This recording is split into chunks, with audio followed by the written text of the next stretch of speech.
Percent, joined by the gang, head broker Dave Barlow, Mike Hopper, and Jason Barlow, who has a little bit of a market update for us. What are you seeing, Jay? Well, it's a bloodbath. Nah, it's not that bad, but it's crazy. I mean, and I'm Chicken Little, as everybody here knows. I've been, waiting for bank failures and buying gold since 2008. And so, you and Glenn Beck. It's not, no, they're all Johnny come latelys. They were all making fun of the gold bugs back then. There you go. The market numbers in Columbus, the ones that are current through today, new listings are down a little bit from last year. We're about 15% off of new listings coming on the market. But despite that, we still have the same amount of listings on the market as we did last year. So no real change in supply looking back a year. In contracts are down a little bit. We're down 47% from last year. That number about 3 weeks ago was 60%. So that gap is starting to narrow. Average sales price is up a little bit from a couple weeks back. And so what I'm looking at these numbers and as I'm regurgitating this to you, what that tells me is that the market is starting to pick up a little bit.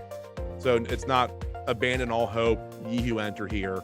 If you're thinking about selling a house, it's a great time to cash out. We're still, at very close to all-time record highs. Some neighborhoods may not be able to get the outrageous prices that were happening last summer, but we're very, very close. I mean, we're talking like a couple percentage points off of that. And so it's a great time to be a seller.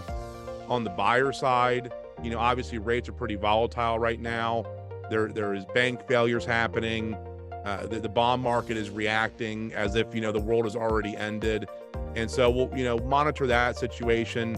We just had a market update with a lender talking about rates, and their take was that, hey, more money is going to start coming back into the bond market right now because that's a safer investment. So we'll see where that goes in the next week or so. But, it's crazy. I mean, if it was me and I'm looking to buy or sell, I don't know that I would put everything on the back burner, because if it's not, this week, there'll be a weather balloon next week. There'll be, permafrost melting and viruses coming out the week after that. And then they're going to resurrect Gilgamesh and no one knows what's going to happen. Things aren't as bad as they seem. If it bleeds, it leads. The media is going to promote, all the negativity. Here locally, it's really not that bad. Rates, if you put it into perspective, historically, we're not that high. To me, you find the house you want in the neighborhood you want, pull the trigger, go buy it, because who knows what's going to happen in 5 years. Prices could go to the moon. They could come crashing down.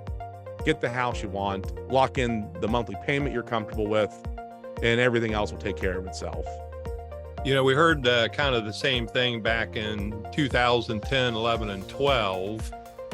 And the interesting thing is that at the bottom of the foreclosure crisis in 2011, the average sales price here in Columbus was $157,000. And the average sales price last month was over $340,000. And so in just about 10 years, 11 years, we've doubled the average sales price.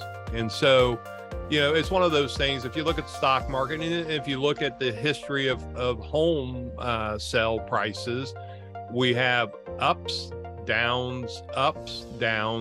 And fortunately, we have more ups than we have downs. And so if you are looking to buy, it's still an excellent time to buy. Jay just mentioned the average 30-year interest rate over the past 30 years, the average rate is 8.7%. And, people like me, I remember, when I first got into business in 1998, the rate was about what it is now, about 7.5%. And it has ebbed and flowed and continued to move down. And we obviously all got spoiled with a 3% interest rate. I know, Mike, what's your interest rate? 275. 275. It's like when your kids get old enough And we'll see where interest rates are when your two girls go to buy a house. Jay, when your kids go to buy a house, you know, I would have to venture to say we will probably not ever see 2.75% again. I mean, that just was crazy low. And it spoiled a lot of people. I know a lot of buyers are still sitting on the sidelines from last year. But Columbus is fortunate. We still have 30, 40, 50,000 people a year moving into Columbus, and they need to live somewhere. And we have houses that are available. More houses will be coming on the market. And so, as Jay said, if you're thinking about selling, it's a good time to sell. Maybe we are at one of those peaks. So cash out, take your money, find something different. If you're like me, maybe you're thinking about moving to warmer climates or retirement. I'm selling a lot of houses right now. People are retiring and moving on. A lot of companies are doing buyouts right now. So whatever your situation is.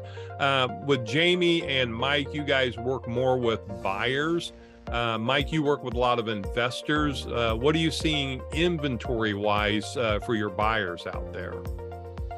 For most of my investors, I have a lot of investors right now considering the volatility of the market who want to park their cash in real estate. So I have quite a few who are holding a lot of money. They're looking to spend it. The only thing we're running into right now is there's not a lot of inventory of distressed properties. I have a singular buyer who likes, to repair and get these on the market for rent for long-term investments. What we're seeing is a lot of fix and flips that are still sitting on the market for quite a bit of time and not a lot of distressed properties for us to buy. And then with my investors down in Lancaster, same situation, looking for multifamilies, not a lot on the market. But I do expect that to change. Obviously, we're headed into that part of the year where people are starting to get ready to put things on the market. So I do have confidence that things will shake loose here in the next couple months. Sure. I've spoken to a few new leads and new buyers.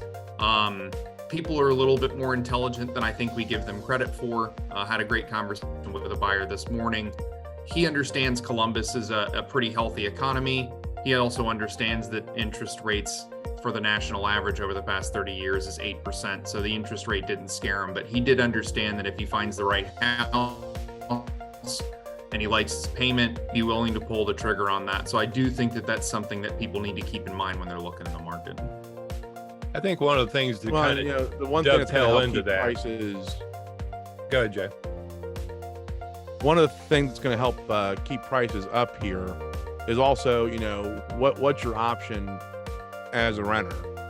It's not like you can turn around and go rent for $700 a month, in Northwest Columbus somewhere in a nice neighborhood. And so, I mean, that's the other end of this. As the real estate market came up the last couple of years, rents have gone through the roof. Mm-hmm. And so, there's like Dad was talking about earlier, sell at the peak, may not be the worst idea to move into a rental and then wait and see what kind of happens and then make your move on the buy side. But if we've had people do that, and guess what? Prices have kept going up. Right. Even right now with rates, prices are still going up. And so now if you chose to wait, not only are you paying a higher rate, but you're also getting a higher price on the house. And so, maybe something will give here, but for the time being, that is also a big part of what's keeping everything moving, is that the cost of living is so much higher in Columbus than it was 5 years ago, 10 years ago. Mm-hmm. We saw this coming. Dad and I have talked about it. Columbus starting to turn the corner from being the oversized cow town that Grandpa Ron moved into being a big city. And you're starting to see that reflected in the pricing and in the rental prices. But one of the things we are seeing is still the fact that Columbus average sales price is so much lower than New York, Boston, Chicago, Phoenix, Denver, these other big cities. And when people come here, I just sold a house out in the Blacklick area. The buyers came from Philadelphia. It's a $400,000 house, 2,700 square feet. And they're like, oh my God, I can get a 2,700 square foot house with a yard, 4 bedrooms for 400 grand. In Philadelphia, that gets me nothing. And so one of the reasons I was going to mention, Columbus, according to Realtor.com, is the third hottest market in the country right now. And there's a reason for that. I think cost of living is still low, comparatively speaking, across the country. Housing is low. There's a lot of great attributes here. Of course, you have to be an Ohio State Buckeye fan if you're going to move here. But other than that, it's a great place to raise a family. So, Jamie, real quick, what are you looking at with, you do more retail buyers. What are you seeing on the retail side?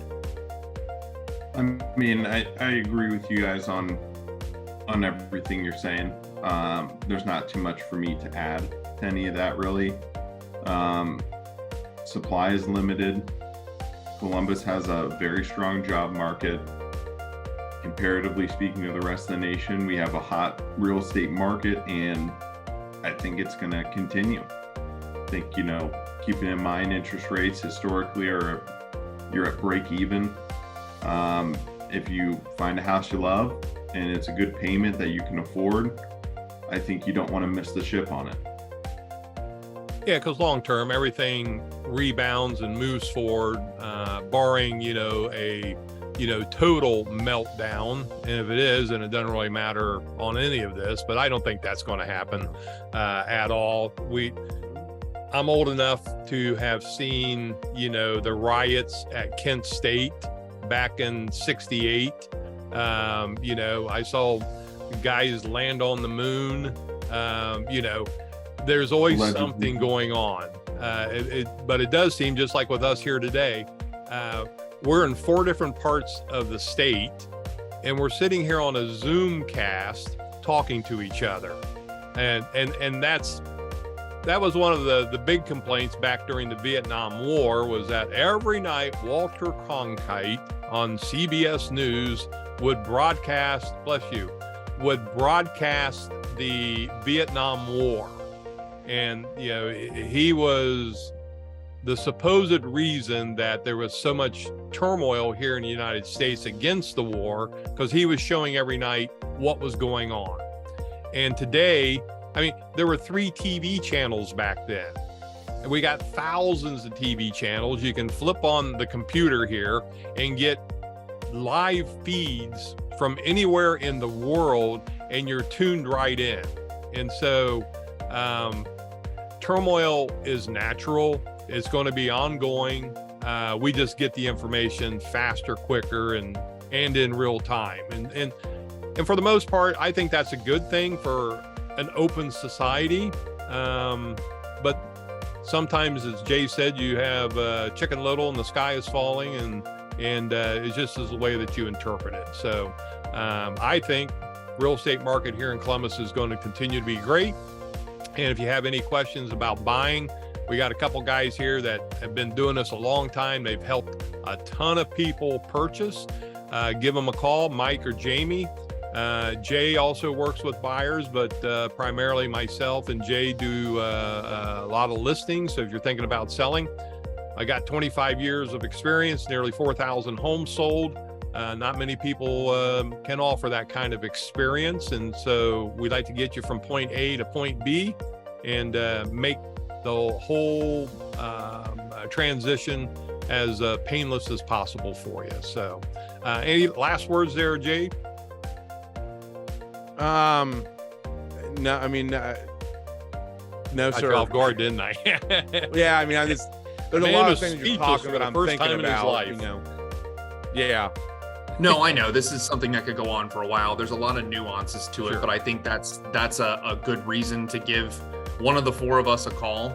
Even if you're not in the market or you're just feeling it out, it is worth your time to call somebody who understands all the nuances of this business.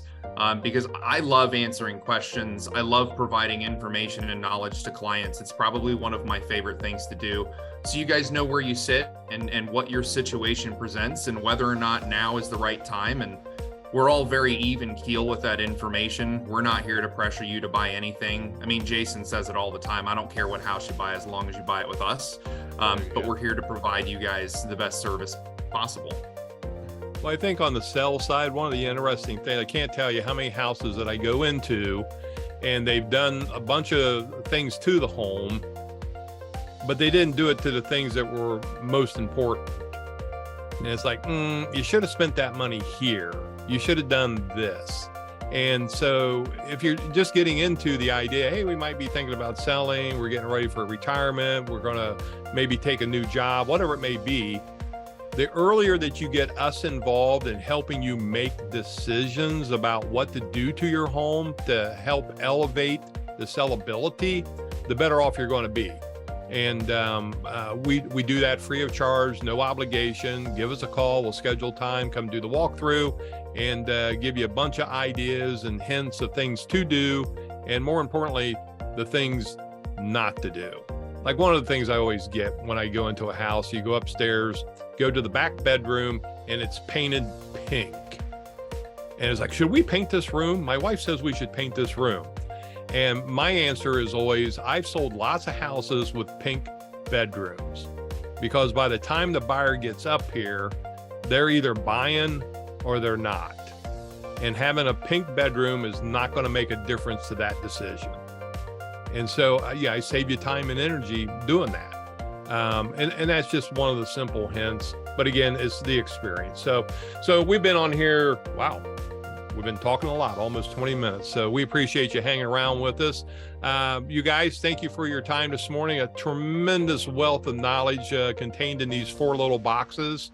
And we'd love to help you make your dream come true.